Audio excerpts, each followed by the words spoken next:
Assalamualaikum warahmatullahi wabarakatuh. Perkenalkan, kami dari kelompok 1 yang terdiri dari 4 orang, yaitu saya sendiri, Novia Lestari, dengan NIM 1931811014. Saya Siti Silawati, NIM 1931811126. Assalamualaikum warahmatullahi wabarakatuh. Saya Mirdawati Amiruddin, NIM 1931811128. Perkenalkan, saya Rendi Hidayat, NIM 1931811124. Prinsip-prinsip ekonomi Islam yang merupakan bangunan ekonomi Islam didasarkan atas 5 nilai universal, yaitu keimanan, keadilan, kenabian, pemerintah, dan hasil. Keimanan memiliki arti bahwa semua yang kita lakukan di dunia akan dipertanggungjawabkan kepada Allah di akhirat kelak. Keadilan memiliki arti bahwa Allah telah memerintahkan manusia untuk berbuat adil dan tidak menzolimi pihak lain. Kenabian menjadi sifat dan sikap Nabi sebagai teladan dalam melakukan segala aktivitas di dunia. Pemerintah adalah memastikan tidak ada distorsi sehingga perekonomian dapat berjalan dengan baik. Yang terakhir adalah hasil. Dalam Islam, hasil atau laba yang diperoleh di dunia juga menjadi laba di akhirat. Teori utama ilmu ekonomi mikro. Yang pertama, teori harga, yaitu menganalisis tentang interaksi antara permintaan dan penawaran barang dan jenis dalam satu pasar. Bentuk pasar, elastisitas permintaan dan penawaran, dan sebagainya. Yang kedua, teori produksi, yaitu menganalisis tentang penawaran biaya produksi, jumlah produksi, dan tingkat produksi optimal sehingga dapat mencapai laba maksimal. Yang ketiga, teori distribusi, yaitu menganalisis tentang masalah-masalah pendistribusian, faktor-faktor produksi, tingkat tenaga kerja, tingkat bunga yang harus dibayarkan kepada pemilik modal, dan tingkat keuntungan dari perusahaan. Prinsip-prinsip derivatif.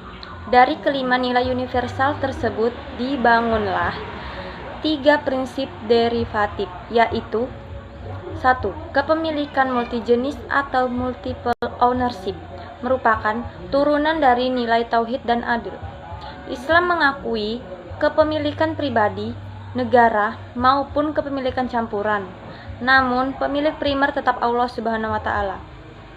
Yang kedua, kebebasan bertindak atau berusaha atau freedom to act merupakan turunan dari nilai nubuwah, adil, dan khilafah.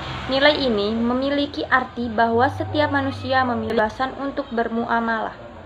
Dalam bermuamalah, manusia diwajibkan untuk meneladani sifat Rasul, yaitu sidik, amanah, fatonah, dan tabligh. Yang ketiga, keadilan sosial atau social justice merupakan turunan dari nilai khilafah dan ma'at.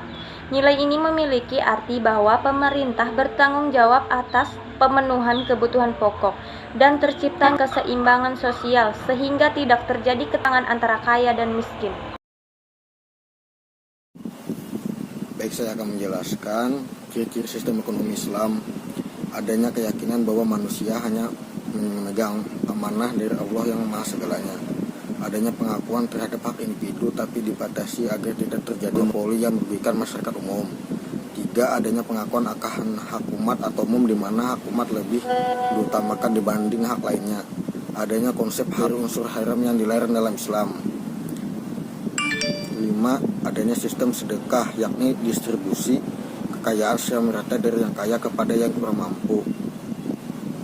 6. Tidak memperbolehkan adanya bunga atau tambahan dari suatu pinjaman sehingga hutang piutang hanya memperbolehkan konsep bagi hasil. 7. Adanya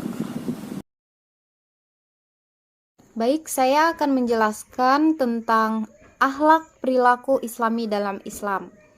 Akhlak adalah salah satu hal yang harus diperhatikan, terutama dalam kehidupan bermasyarakat. Seorang muslim senantiasa dianjurkan untuk memiliki akhlak yang baik dan menjauhi akhlak yang buruk. Perilaku Islami lahir dari banyak pergumulan keagamaan yang dialami selaku muslim.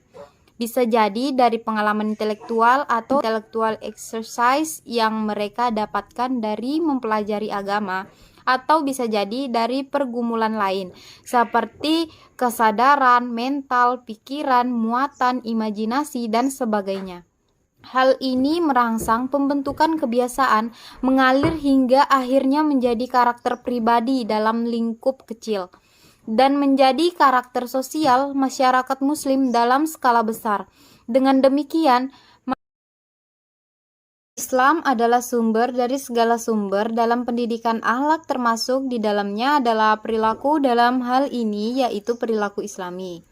Apabila setiap insan manusia mampu melaksanakan petunjuk Islam secara baik dan benar, niscaya akan selamat dunia dan akhirat. Di antara perilaku-perilaku yang sesuai dengan ajaran Islam antara lain adalah sebagai berikut. Yang pertama, perilaku Islami setia kawan, tidak saling mendengki atau membenci. Yang kedua, perilaku Islami setia kawan untuk mewujudkan hidup gotong royong. Yang ketiga, perilaku Islami menjauhkan diri dari sifat iri terhadap siapapun. Yang terakhir, perilaku Islami saling memaafkan atas segala kesalahan.